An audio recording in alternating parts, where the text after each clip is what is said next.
Hi, welcome along. Little video intended for first years at Luton Sixth Form College, just to go through the topic of refraction. So I've got a little demo set up for you. We've got a ray box, just introducing a little straight beam of light. You can see where that light goes into the glass block, and you can see that that ray of light is bent and then bent again as it comes out of the block. So it's bending because of the change of speed of the light. I'm going to just give you 3 quick questions at the end of this, just to go and get you into the home working thing for you to email us back, just so we know that you're responding and you're focusing and you're following what we're doing. Got another couple of things to demonstrate refraction with. I don't think I'll get the full rainbow. It's quite difficult to do. Actually, that's not bad. You can see a bit of red, bit of blue there. Let's have another go. You know, it's I'll just bend the page up a bit. It's quite close to being able to see a rainbow. But again, you've got the light bending by refraction. And refraction is really important because refraction is what makes lenses work. So that's our glasses, it's how our eyes work, it's how the lens works on my camera that we're videoing through. And you can see this is acting as a magnifying glass. It's bending the light by refraction and it's giving us a magnified image. So let's just go through and draw a little diagram. Actually, I'll start the diagram so we can save a few moments. What I realised was I was videoing upside down, so saved you a bit of effort standing on your head. So here's the layer. We've got 2 layers, air and glass. That's the interface between the two. This dotted line here is called a normal. It has to be drawn perpendicular to the surface. And then you can see an incident ray and a refracted ray. And because we've gone into a slower material, we've bent towards the normal. And it's bending because it's going into a slower material. You'll also see later this is called θ1 and this is θ2. So we could quantify this. We need to remember that the speed of light in air or a vacuum is about 3 times 10 to the 8 meters per second. Of course, that's on the data sheet. And in a material like glass, it's got to be less than that. Different glasses have different refractive indexes, and different wave speeds. But these numbers are not convenient. People do not want to deal with powers of 8. If you go to the opticians, they'll offer you thinned lenses. Thinned lenses slow down the light more. But I think if you said to a customer, would you like the speed of light in your glasses to be 2.1 times 10 to the 8 meters per second or 1.9 times 10 to the 8 meters per second? That wouldn't go down well. So we're just going to go through the system of refractive index, which eliminates that problem. So the refractive index is defined as the the speed of light in a vacuum, which is 3 times 10 to the 8 meters per second, divided by the speed of light in the substance. Now, if you had an intelligence physics teacher, they would have had a calculator handy for this next bit, but never mind. So let's just imagine that I'm saying the speed of light in a particular substance is 1.5 times 10 to the 8 meters per second. What would that tell us about the refractive index? It would mean speed of light in a vacuum is 3 times 10 to the 8 meters per second, divided by the speed of light in air gives 2. The refractive index is 2. It has no units because it's a pure ratio. Most refractive indices are between 1 and 2. We can't really have a refractive index of less than 1 because that would mean the speed of light in the material is more than the speed of light in a vacuum, which isn't really possible.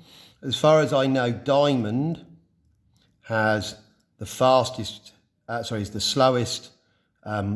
wave speed of any transparent material, and it has a refractive index of 2.4.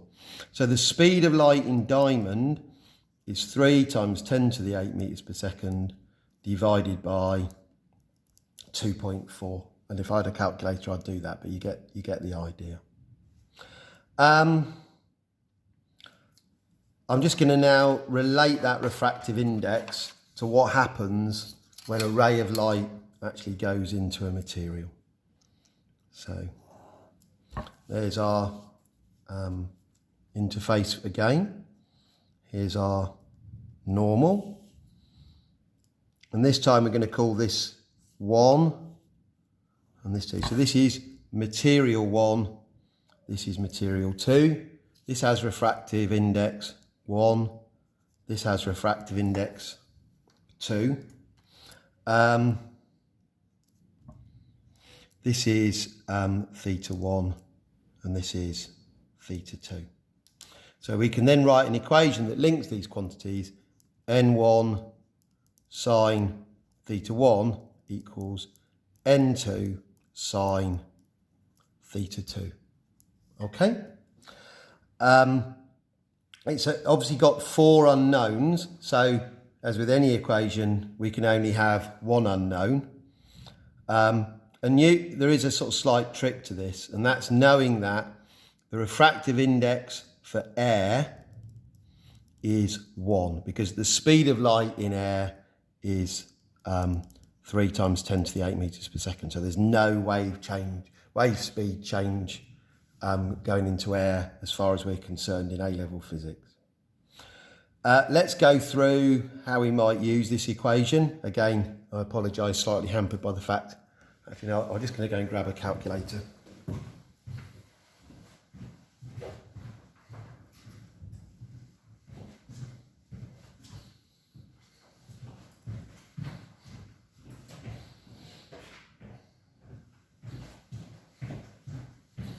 Okay.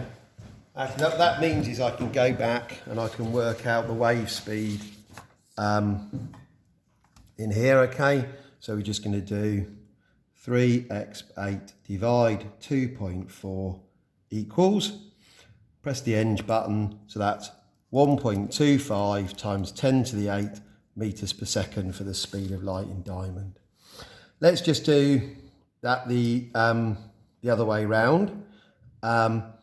Let's just say that the speed of light in a substance is 2.1 times 10 to the 8 meters per second. What will the refractive index be? Just move the paper over a bit so you can still see.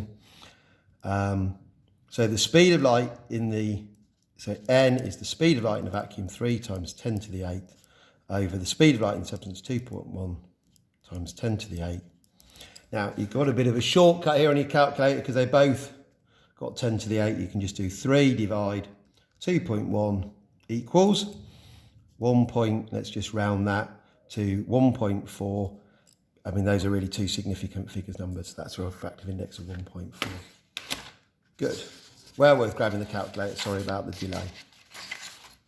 Let's now have a go at some examples using this question. So a kind of an obvious one would be, let's make this air, so n equals 1. Let's make this some substance with n equals 1.5. And here we're going to have, it's going to have an angle of incidence of 40 degrees.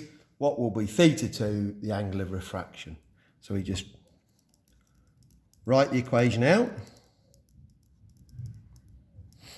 Substitute what we know. 1 times sine 40 is 1.5 sine theta 2. The 1 obviously disappears. We get sine theta 2 is sine 40 divided by 1.5. So I'm going to grab that calculator again. Make sure it's in degrees first. And then it's sine 40 equals. I'm just going to do sine 40 equals, then divide by 1.5. I'm sure I should be doing something with the fraction button, but it's hard to concentrate when you're in a video. So that's 0.64278. I've missed out the 6. ... And then the next step will be to do inverse sine of that number. So we do sine to the minus 1, 0.6427. So the ... implies I've got more significant figures on my calculator. So I now just bring the calculator out and do shift sine answer equals. That's not gone well, has it? So let's do that again.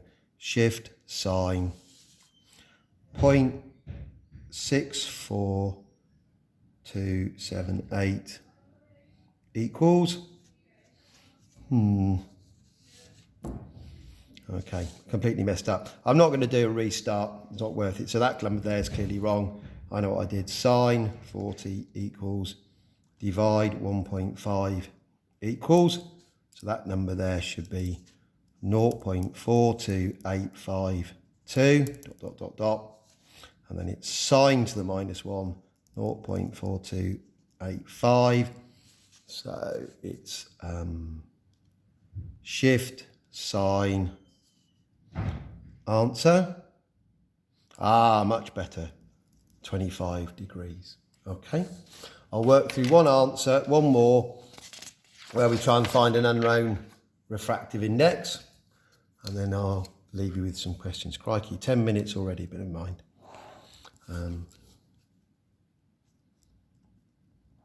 So let's imagine, let's go into a faster substance now.